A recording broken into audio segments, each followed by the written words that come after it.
Magandang hapon mga kabosing. Ito yung finished product namin na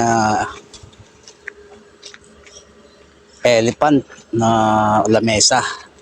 May upuan siya. Semento siya na ginawa naming parang style kahoy. Yan. Kanyang ano. Tapos ito naman yung aming ginawang kamay na lamesang din style kahoy. Yan. Maganda yan sa materis, tulog ng bakuran, tapos dito ang inyong mga fence sa ibabaw. Yun ang aming tulay. Yun ang aming tulay na ginawa. Ito ang fence.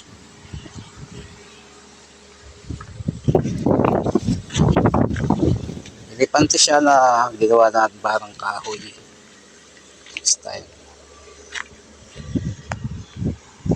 Yan ang aming fence. Tapos yun yung palaka na slide.